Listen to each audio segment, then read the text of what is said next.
औज़ु बिल्लाहि मिनश शैतानिर रजीम। बिस्मिल्लाहिर रहमानिर रहीम। इन्नी लम अख़रुज आशिरन वला बातिरन वला मुफ़सिदन वला ज़ालिमा। इन्नमा ख़रजतु लितलब इस्लाह फ़ी उम्मत जद्दी रसूलिल्लाह। उरीदु अम्र बिल मारूफ़ व अन्हा अनिल मुनकर व असीर बसीरत जद्दी व अबी अली इब्न अबी तालिब सलवात अल्लाहुम्मा सल्लि अला मुहम्मद व आलि मुहम्मद। अज़ादारान हुसैन, ये ख़त इमाम हुसैन अलैहिस्सलाम ने लिखकर अपने भाई मोहम्मद इब्न हनफिया को दिया।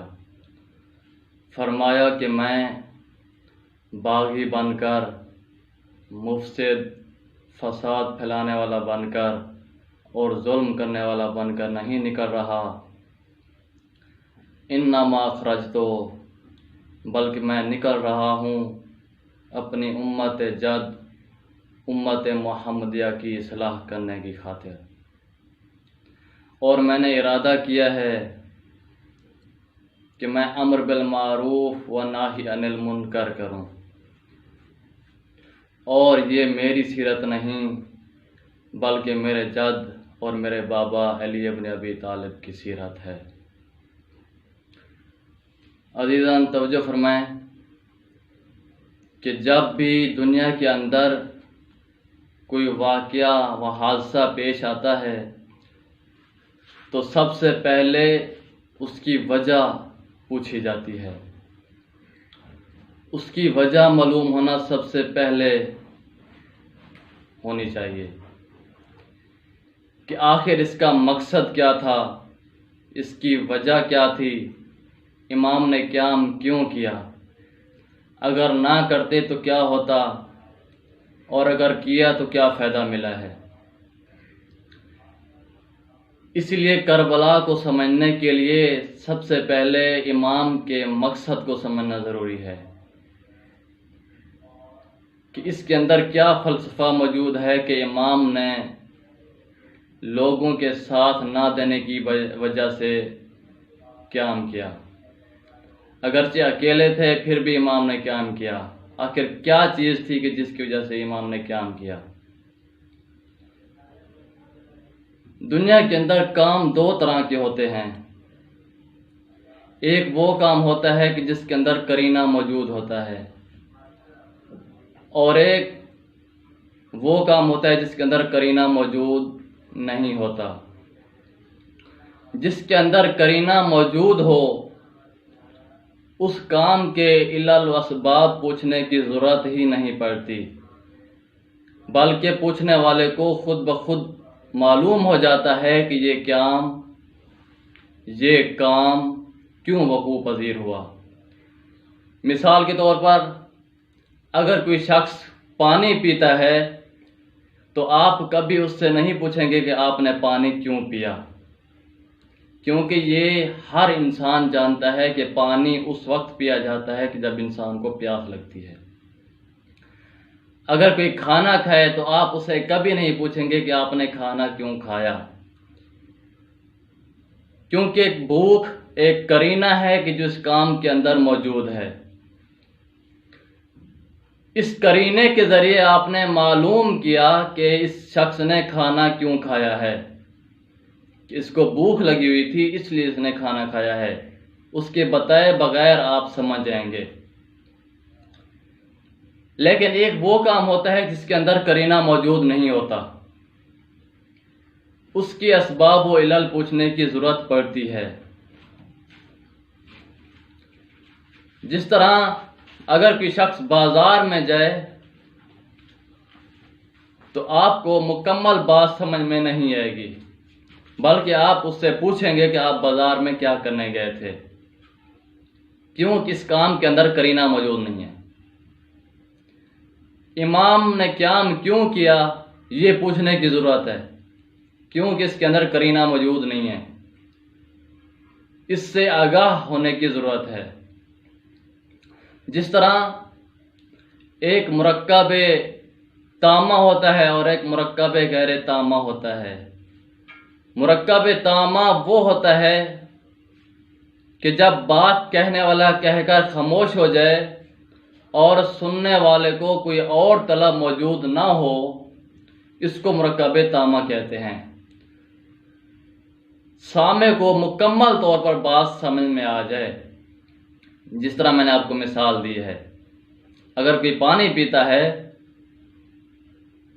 तो इसके अंदर करीना मौजूद है, जिसकी वजह से आपको मज़ीद कोई और बात पूछने की तलब महसूस नहीं हुई। इसी तरह मुरक्कब गैर तामा वो होता है कि जब कोई शख्स बात कहकर खामोश हो जाए और सुनने वाले को मज़ीद तड़प हो आगे बात सुनने की, उसके लिए मतलब फहम दर ना हो, वो मतलब से पूरा पूरा आगाह ना हो, इसीलिए इसको मुरक्कब गैर तामा कहते हैं कि उसके अंदर मज़ीद तड़प होती है बात आगे पूछने की। जिस तरह इमाम ने क्याम क्यों किया, अगर ये बात बंदा कहकर खामोश हो जाए कि इमाम ने क्याम किया, तो सुनने वाले के लिए अभी तड़प मौजूद है, वो आपसे हतमन पूछेगा कि इमाम ने क्याम क्यों किया। इसी तरह ये कानून इलाही है कि जब भी दुनिया के अंदर कोई वाक़या और हादसा पेश आता है तो उसके पीछे इल्लल व असबाब कार फरमा होते हैं।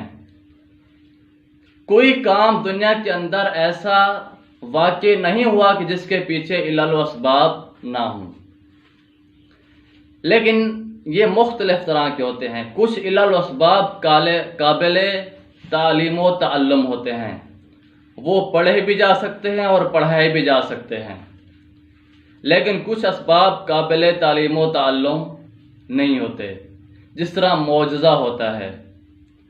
अब इसके भी इल्लल व असबाब मौजूद हैं। जिस तरह मैंने बयान किया है कि कोई काम ऐसा नहीं है कि जिसके इल्लल व असबाब मौजूद ना हो।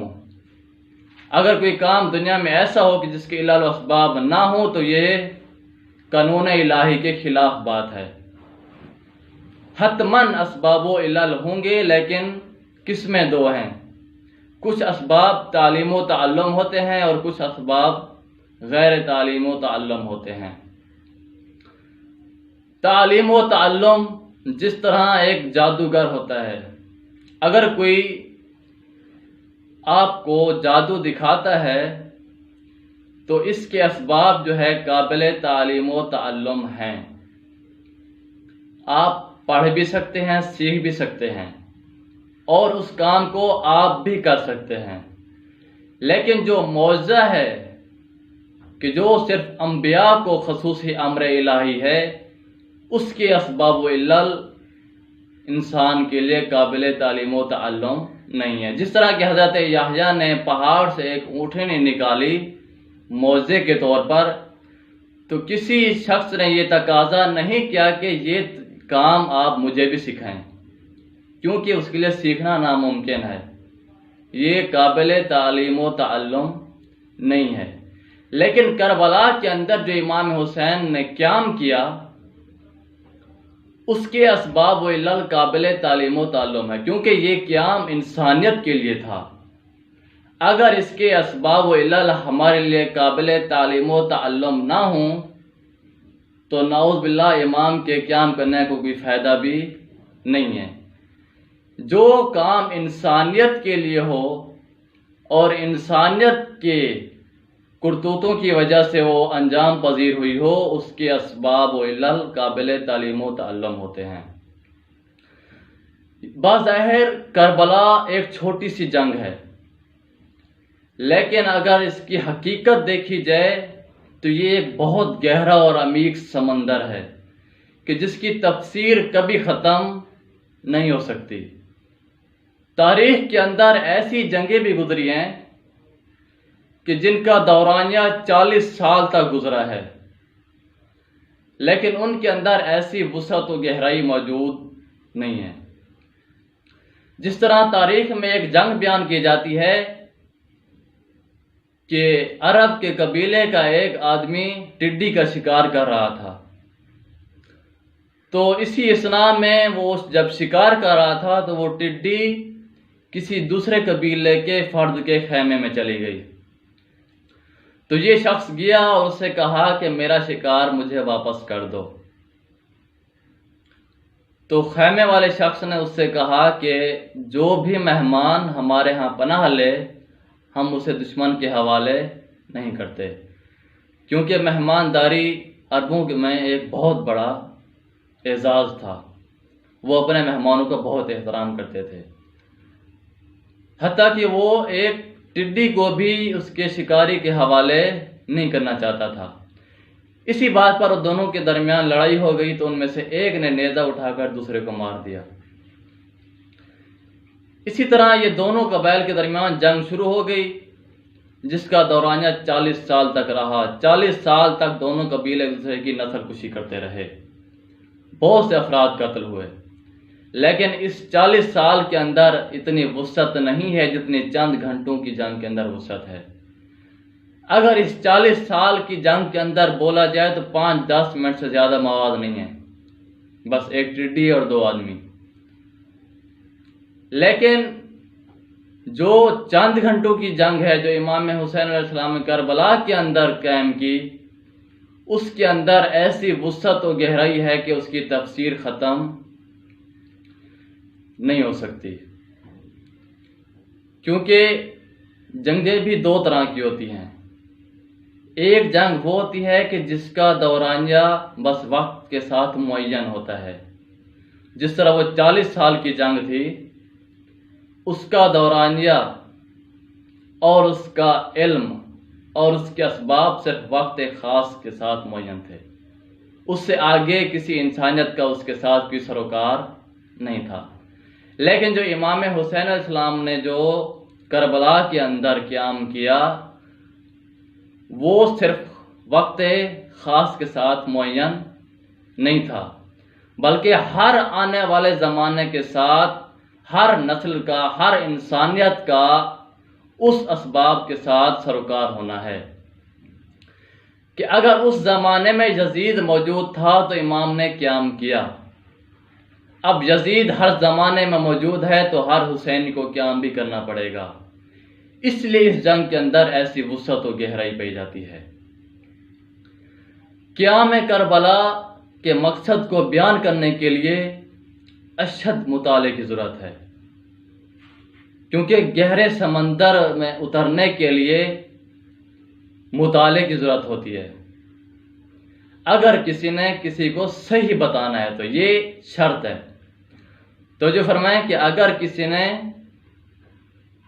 किसी शख्स ने किसी को मकसद क़याम इमाम हुसैन सही तरीके से बताना है तो उस शख्स को अशद मुताले की ज़रूरत है, और अगर सही बताने की ज़रूरत ही ना हो तो फिर कोई ऐसी ज़रूरत नहीं है मुताले की। जिस तरह कि आजकल ये रविश चल रही है कि मिंबर पर आने वाले उन लोगों ने संभाल लिया है, हमारे पढ़े लिखे सामीन के होते हुए मिंबर हुसैन को उन लोगों ने संभाल लिया है कि जिनको मुताले की ज़रूरत नहीं है।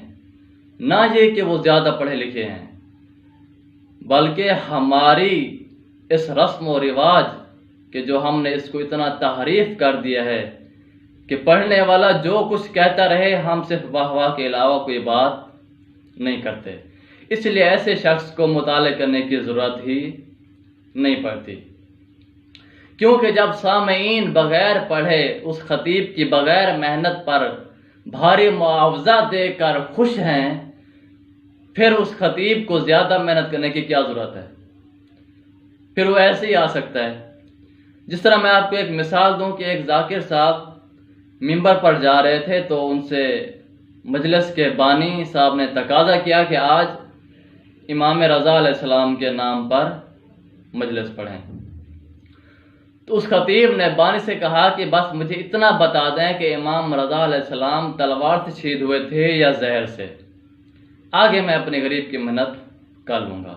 अब आप तवज्जो करें कि देखिए, जब इस तरह के लोग आ जाएं कि जो सिर्फ इतना पूछ रहा है कि बस ये बता दो कि उनकी शहादत किस जरिए से हुई थी, तो इस तरह के खतीब जब आते हैं तो उनको मुताले की ज़रूरत नहीं पड़ती।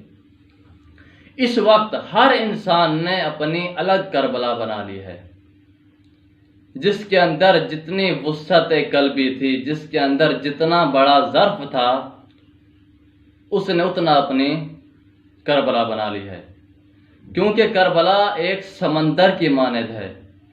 आपने देखा होगा कि जो समंदर के साहिल पर लोग रहते हैं मुख्तलिफ तरह के होते हैं। कुछ होते हैं कि जो समंदर को सिर्फ देखने के लिए जाते हैं, और कुछ होते हैं जो समंदर को देखते भी हैं और थोड़ा आगे भी जाते हैं। कुछ और होते हैं कि जो देखने जाते हैं, थोड़ा आगे भी जाते हैं, और कश्ती पर सवार होकर थोड़ा समंदर की सैर भी कर लेते हैं। लेकिन एक और ख़ास गिरोह होता है कि जो जाता है और समंदर के अंदर गवासी करता है। उन लोगों को समंदर के सदफ व जौहर नसीब होते हैं। अब अगर इन 4 लोगों से आप पूछें तो सब आपको कहेंगे कि हमने समंदर को देखा है, लेकिन मालूमात के हिसाब से हर किसी की मालूमात अलग है। जिसने खाली समंदर को देखा है वो भी कहेगा कि मैंने समंदर को देखा है। जो बस खाली आगे तक गया था और कश्ती पर सैर करके आ गया था, वो भी कहेगा कि मैंने समंदर को देखा है, हर चीज़ जानता हूँ। और जिसने गवासी की है वो भी आपको बताएगा कि मैंने समंदर की हर चीज़ देखी है। करबला की मिसाल इसी तरह है। करबला एक समंदर है कि इसमें भी हर इंसान बताता है कि मैं करबला को जानता हूँ, जबकि हर किसी का ज़र्फ एक नहीं होता। छोटे ज़र्फ वाला भी कह रहा है कि मैंने करबला को मुकम्मल तौर पर जान लिया है। दरमियाने ज़र्फ वाला भी कह रहा है कि मैंने करबला को मुकम्मल तौर पर जान लिया है, और बड़े ज़र्फ वाला भी कह रहा है कि मैंने करबला को मुकम्मल तौर पर जान लिया है। इसलिए इन लोगों के दरमियान फ़र्क करना हमारा फ़र्ज़ है कि हम करबला के समंदर की हकीकत उस फर्द से सीखें जिसने इस समंदर के अंदर गवासी की है। तो मुझे फरमाया कि आज अगर किसी ने दुनिया और आखिरत के अंदर कामयाबी हासिल करनी है तो वो करबला का दर्स है। इमाम ने सिर्फ करबला का दर्स आखिरत के लिए नहीं दिया, बल्कि इमाम का करबला का दर्स इंसान के तमाम शोबा, ज़िंदगी के अंदर जितने भी शोबे आते हैं और दीन के अंदर भी इंसान के जितने शोबे आते हैं, सब के अंदर इस इमाम के क़याम का बड़ा असर रसूख है। इसके ज़रिए से इंसान अपनी ज़िंदगी भी संवार सकता है और अपनी आखिरत भी संवार सकता है। इस करबला के समंदर से हर इंसान जो कुछ हासिल करना चाहता है, अगर दुनिया हासिल करना चाहता है तो उसे दुनिया भी मिल सकती है, और अगर आखिरत हासिल करना चाहता है तो उसको आखिरत भी मिल सकती है। क्योंकि समंदर से हर तरह के जौहर नसीब होते हैं। आप तवज्जो फरमाएं कि जिस तरह इमाम खुमैनी ने ईरान के अंदर इनकलाब बर्पा किया, ये सब करबला का नतीजा था। इसके ज़रिए से इमाम ने ईरान के अंदर इनकलाब बर्पा किया। ये दरअसल उस करबला के क़याम का समरा है। इनकलाब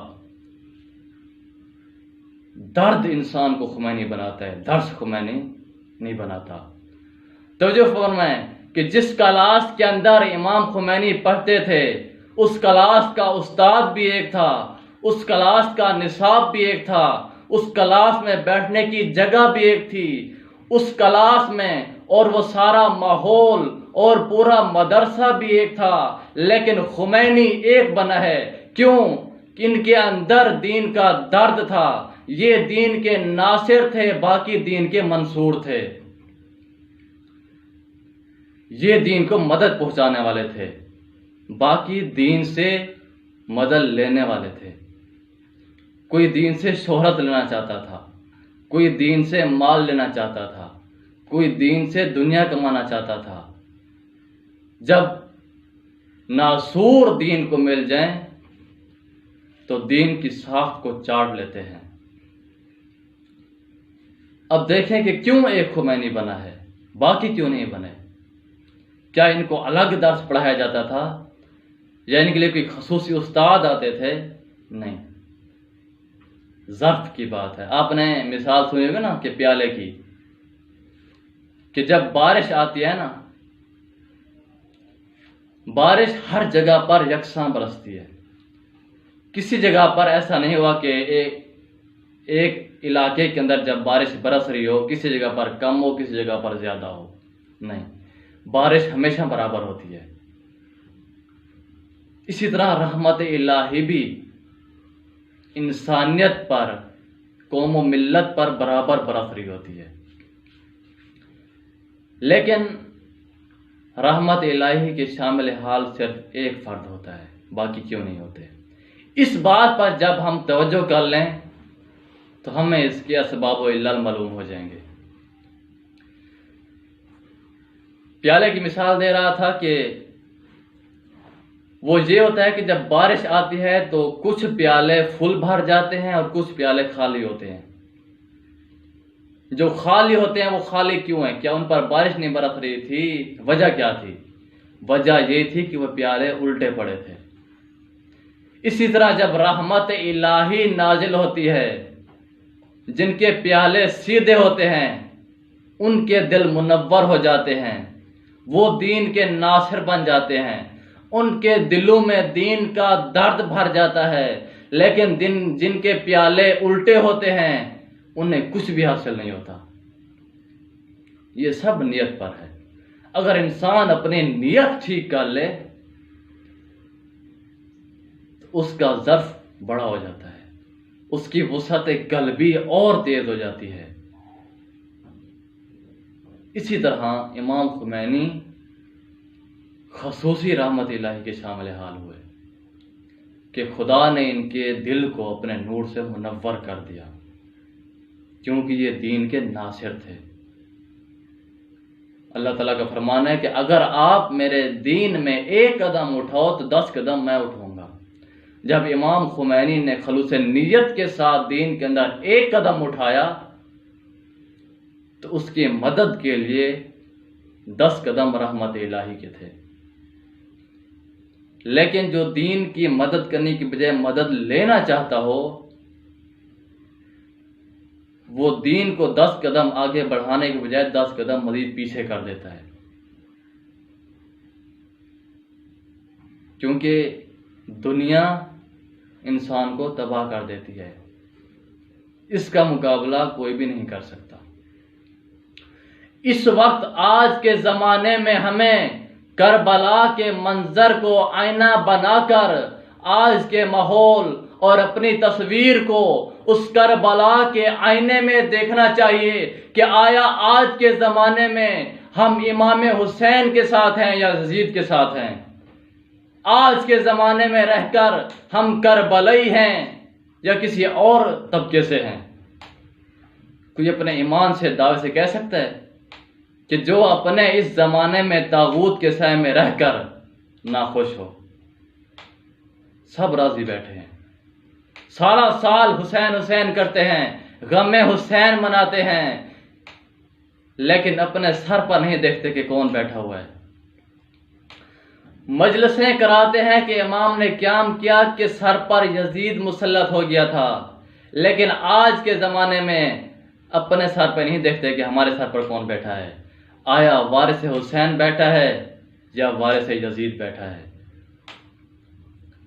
जब ये हम फर्क कर लेंगे फिर हमारे करबला से दर्स लेने के दिल और वसअत पकड़ लेंगे, हमारे ज़र्फ और बड़े हो जाएंगे।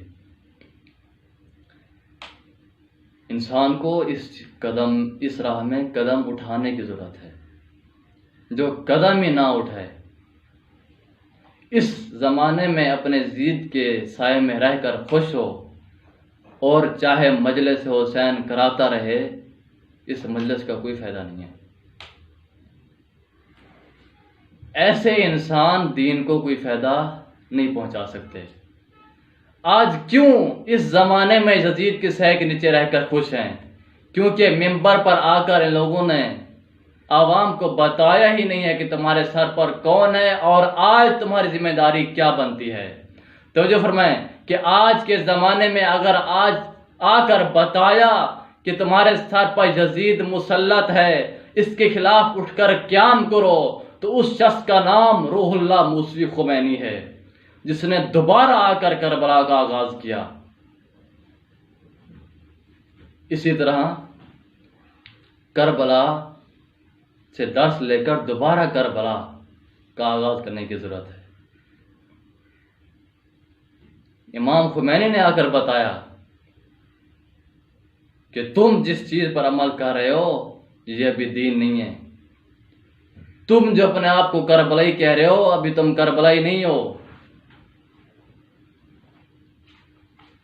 इरादे की जरूरत है। जब इंसान इस राह के अंदर इरादा कायम कर ले,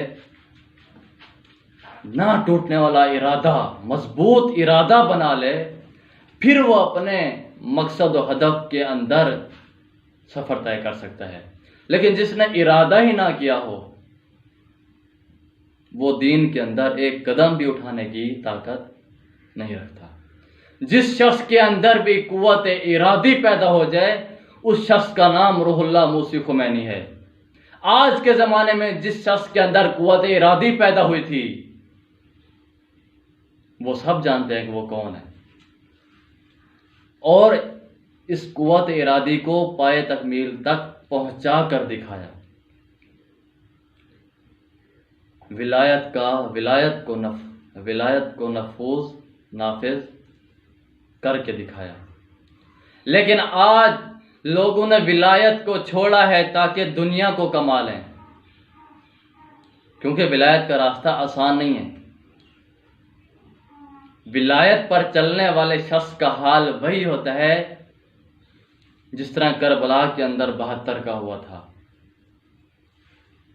विलायत पर चलने वाले शख्स की आखिरत तो आबाद हो जाती है, लेकिन दुनिया में वो आराम व आसैश, ऐश व इशरत की जिंदगी बसर नहीं कर सकता, क्योंकि ये मुसीबतों, तकलीफें और कैद भुगत का रास्ता है। ये इतना आसान नहीं है जितना हमने समझ लिया है। अगर विलायत पर चलना है तो सबसे पहले करबला के रास्ते को अपनाने की जरूरत है। इसलिए लोगों ने दुनिया को छोड़ा, विलायत को छोड़ा ताकि दुनिया कमा लें, आखिरत को छोड़ा ताकि दुनिया कमा लें, लेकिन बदकिस्मती से ये लोग दुनिया भी हासिल नहीं कर सके। जिस तरह अल्लामा इकबाल फरमाते हैं ना कि ऐ बादे सबा कमली वाले से जा कहियो पैगाम मेरा, कब्जे से बेचारी उम्मत का ना दी रहा ना दुनिया। कि एक चीज के हसूल के लिए जिस चीज को छोड़ा था वो भी उनके हाथ से चली गई है, और जिस चीज को हासिल करना चाहते थे वो भी उनके हाथ से चली गई है। क्योंकि दुनिया हासिल होने वाली चीज नहीं है। दुनिया सिर्फ इंसान को सब्ज बाग दिखाती है, इससे बढ़कर नहीं है दुनिया। कभी भी इंसान को दुनिया हासिल नहीं होती, ये सिर्फ इंसान को धोखे देती है। आज तक कोई इंसान दुनिया हासिल नहीं कर सका। आपने वैसे तो तारीख के अंदर बहुत से नमूने गुजरे हैं। आपने अब्दुल्ला इब्ने अब्बास का वाक़या सुना होगा कि ये वो शख्स था कि जो यमन के अंदर वाली था इमाम अली अलैहिस्सलाम की तरफ से। तो उस वक्त माविया का एक खूनखार दरिंदा अपने लश्कर के साथ गया यमन। वहां पहुंचकर, उसका नाम था बोसर इब्ने अतारा, वहां पहुंचकर उसने इसके 2 कमसिन बच्चों को टांगों से पकड़कर पूरे शहर के सामने चीर दिया और ये भाग गया। तो इसके अंदर बनु उमय्या व मुआविया के खिलाफ दुश्मनी व दावत मौजूद थी। जब इमाम हसन अलैहिस्सलाम का ज़माना आया तो इमाम हसन अलैहिस्सलाम ने इसको 30,000 फौजियों के साथ बॉर्डर पर भेजा ताकि मुआविया का मुकाबला करे। इसको मुंतखब करने की वजह यही थी कि इसके अंदर मुआविया के खिलाफ बहुत ज़्यादा दुश्मनी थी। इस दुश्मनी की वजह से इमाम ने इसको सलार मुकर्रर किया ताकि ये डट कर अपने उस बच्चों का भी और दीन का भी और इमाम के फरमान को भी सही तरीके से सादर करे। लेकिन जब ये 30,000 फौज के साथ पहुंचा तो जो फरमाया, आपको मिसाल दे रहा हूं कि दीन को छोड़ा दुनिया के लिए, ये किस तरह हुआ। तो इसको मुआविया का खत आया कि अगर तुम इमाम हसन अलैहिस्सलाम का साथ छोड़ दो तो तुम्हें लाखों दिनार दिए जाएंगे। 3 शर्तें रखी, और दमिश्क की खूबसूरत औरत के साथ तुम्हारी शादी की जाएगी, और हमारी फौज में तुम्हें सिपह सलारे आला मुकर्रर किया जाएगा। और वो लाखों दिनार लेकर भी आए हुए थे कि अभी ये तुम्हारा मुआवजा है, बाकी इस वादे पर अमल करने के बाद तुम्हें दे दिया जाएगा।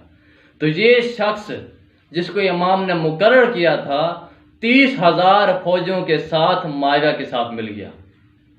अब देखें, दीन को छोड़ दिया, विलायत को छोड़ दिया, इमाम हसन अलैहिस्सलाम का साथ छोड़ दिया। क्यों? दुनिया ने इसको ऐसा सब्ज बाग दिखाया, इसको सोने के सिक्कों की चमक ने इसको अंधा कर दिया। अब देखिए उसके साथ हुआ क्या। जिसने इमाम का साथ छोड़ दिया, इस दुनिया की खातिर क्या उसको दुनिया मिल गई? नहीं, फकत और फकत वो मुआविया का धोखा था।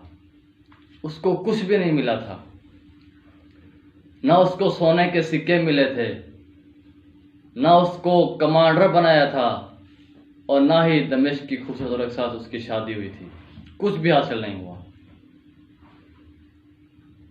जिस तरह है ना कि इलमू अन्नमल हयातुद दुनिया लहबुन व लाबुन, कि दुनिया जो है फकत खेल तमाशा है। जो भी शख्स इस दुनिया के अंदर महव हो जाता है, समझ लें कि उसने अपनी आखिरत भी बर्बाद कर दिया और दुनिया भी बर्बाद कर दी है। उसको एक चीज भी हासिल नहीं होगी। यही दुनिया है जिसने लोगों का इमामत के साथ राब्ता ख़त्म करा दिया, कत्ते ताल्लुक़ करा दिया, विलायत छोड़ा दी। जब गदीर खुम में के मैदान में जब रसूल अकरम ने यह ऐलान किया कि मन कुन तो मौला फ़हाज़ा अलियन मौला, तो उस वक्त बहुत लोग थे जिन्होंने बखन बखन की।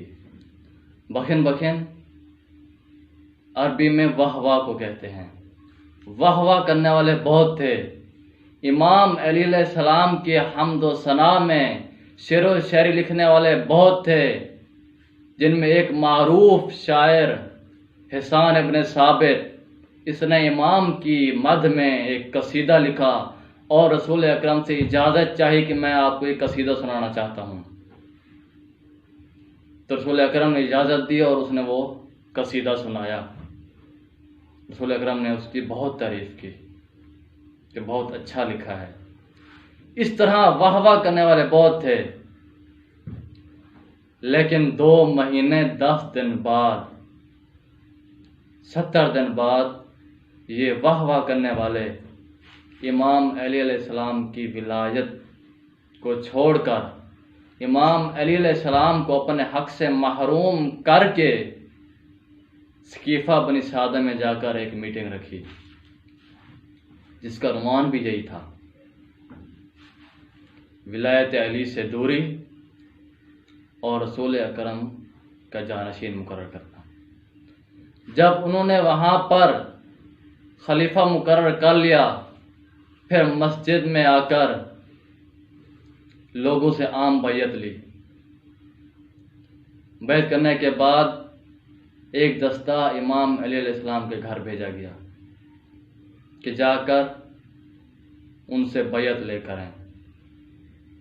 जब ये दस्ता इमाम अली अलैहिस्सलाम के घर पहुंचा तो जाकर दस्तक दी। दस्तक दे के आवाज़ दी कि अबुल हसन को बाहर भेजो। इमाम अली अलैहिस्सलाम उठकर दरवाजे पर आ रहे थे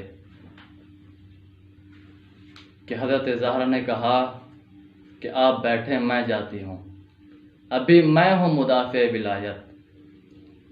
जब हज़रत ज़हरा दरवाज़े पर आईं और कहा कि आप मेरे बाबा के सहाबी हैं, जानती थी कि सहाबी हैं, लेकिन उनको अपनी हकीकत याद दिलवा रही थी कि आया आप मेरे बाबा के सहाबी हैं।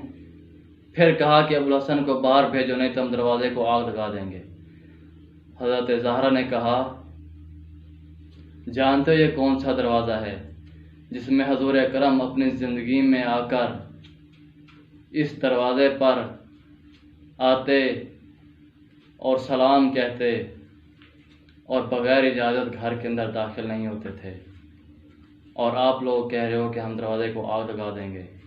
जब ये काफ़िला आया हुआ था तो अपने साथ ईंधन भी लेकर आया था, मज़ीद इंतज़ार नहीं किया, दरवाज़े को आग लगा दी। आग लगाने के बाद अभी दरवाज़ा पूरा जला ही नहीं था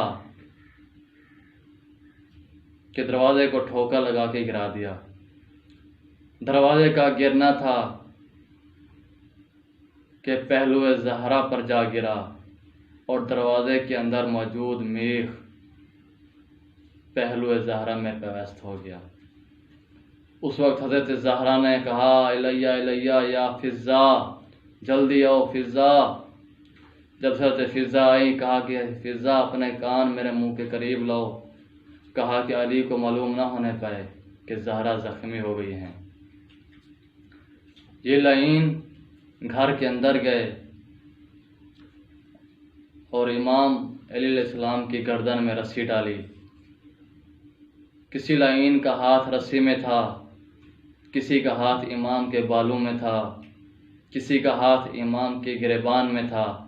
इस हालत में अली को घर से बाहर निकाल के लेके जा रहे थे।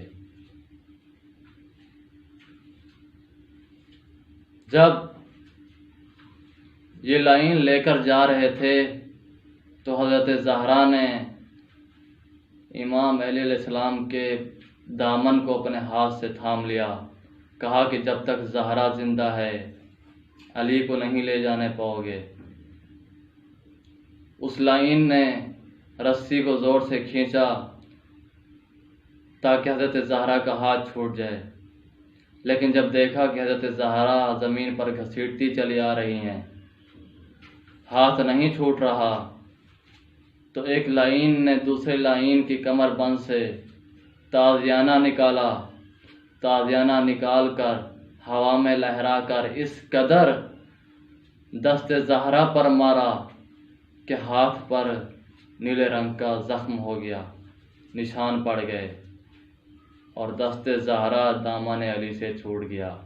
उस वक्त ज़हरा ने आवाज़ दी कि अली अल्लाह के हवाले, अली अल्लाह के हवाले, लानतुल्लाहि अलल कौम ज़ालिमीन, फसयअलमुल लज़ीना अनक़लबून यनक़लिबून।